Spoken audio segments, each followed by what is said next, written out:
This is the Songsan Ilchobong or the Sunrise Peak.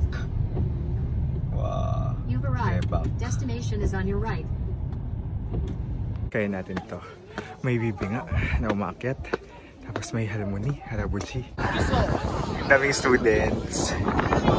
This reminds me of the high school K-dramas. It's really important na hindi lang puro views or, you know, yung aesthetics yung tinitingnan natin. Well, for me, gusto ko masasearch yung relevance niya, history, cultural significance, ganun, traditional significance na isang place para mas na-appreciate ko siya. Wow.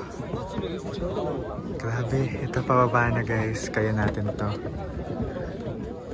Hello guys! Annyeonghaseyo! Kumusta kayong lahat? This is Dave, the Kuripot Traveler.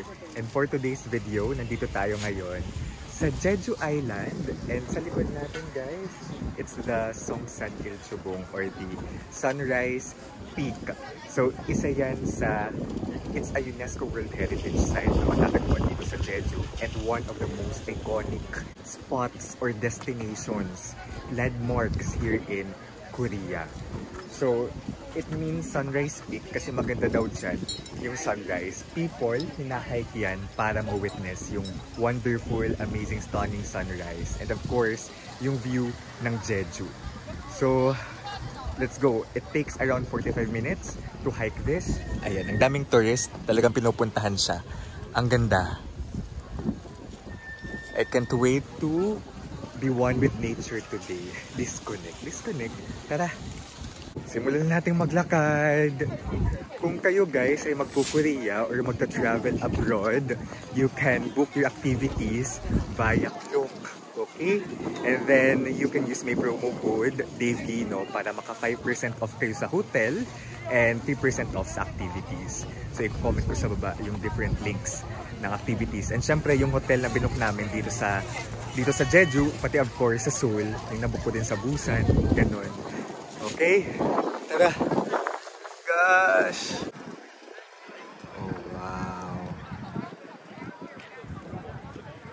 It's 10:19. Tingnan natin anong oras natin maabot yung tuktok. Gusto ko talaga makita yung view from above.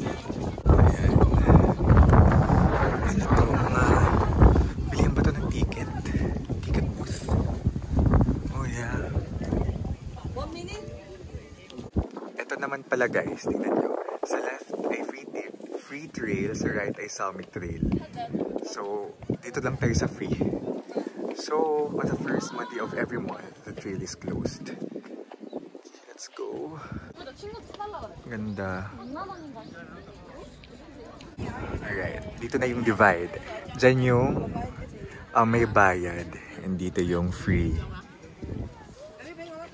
Wow. So this Songsan Ilchobong nabuo to because of the hydro-volcanic eruptions. Ayun. O, diba? Nag-search tayo para naman ma-appreciate natin. Wow!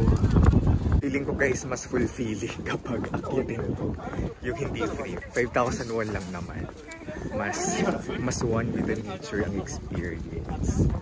Siyempre, picture muna. Kasi mukhang nandito yung spot na magandang view. Kasi kita mo pa siya. Yan.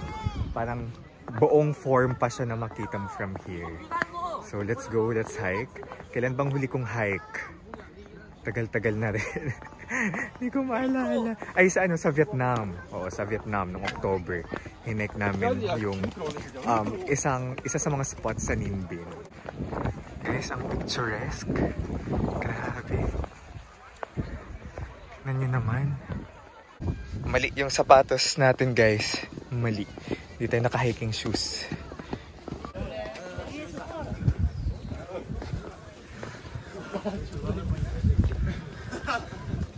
Excited ako makita guys kung anong nasa tuktok. Grabe. Maganda kayo mag-warm up bago umakyat. Lakaran talaga.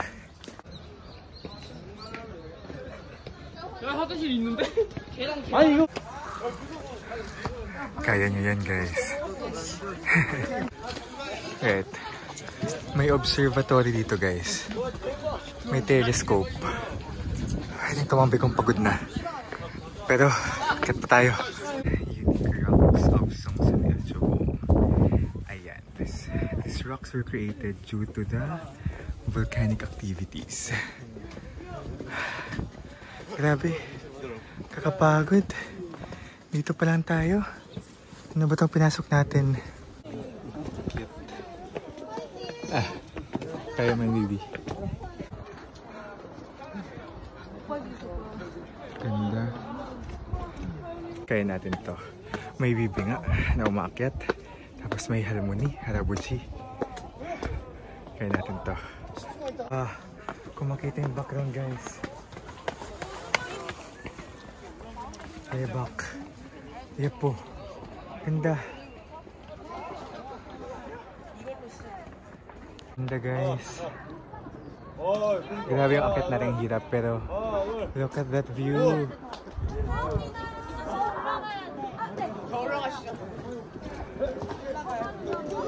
Grabe. Alam mo yung halo yung pagod, tapos pagkamangha sa view. So this is the Jeju Island.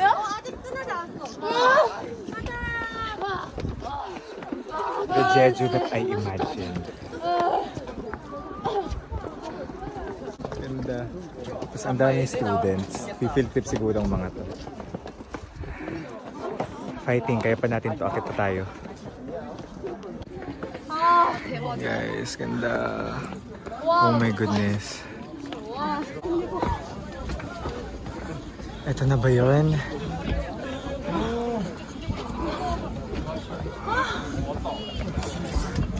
Wow. Wow. So ito yung cone. Ganda.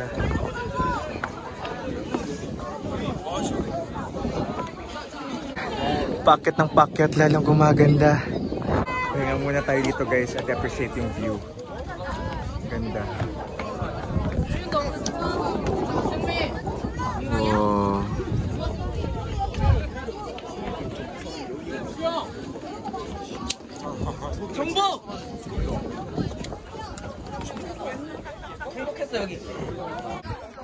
So this is the peak, the Songsan El-Chobong peak. Nasa summit na tayo, guys. Daming students. This reminds me of the high school K-dramas. May mga field trip, diba? Tapos happy-happy sila dahil may field trip sila. Cute, nag-last picture sila.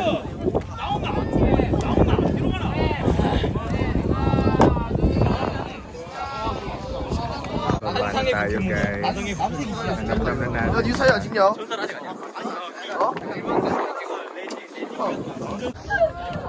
Wow.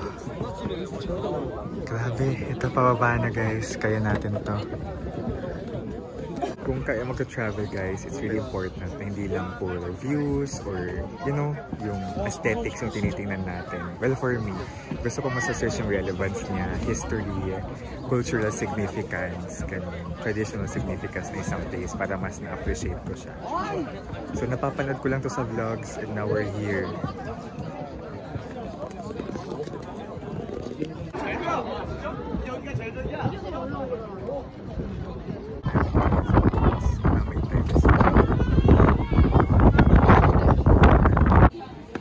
Descend.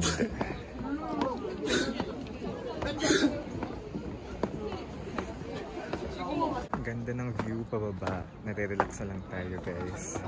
Compared sa paakyat. You know? That is my view habang pababa tayo.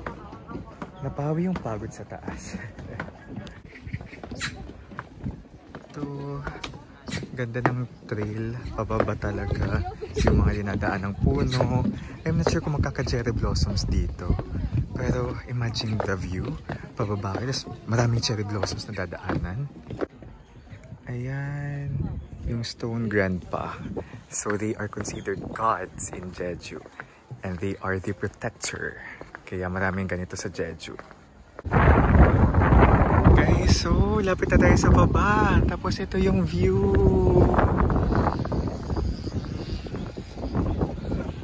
Flowers.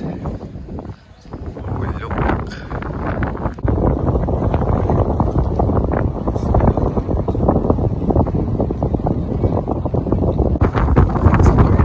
Libre this time. Para at least may idea kayo kung ano yung sort of free trail.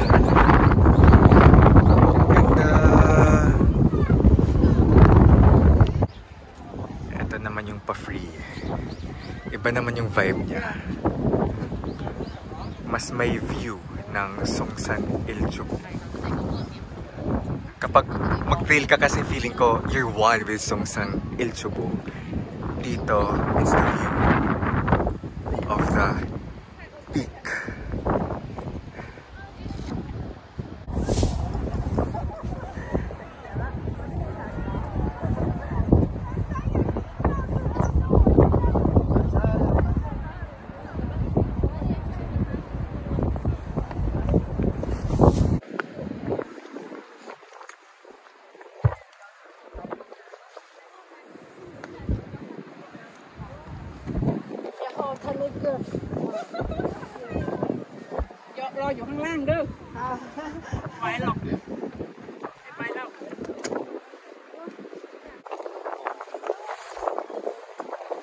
Tapusin natin dito yung vlog.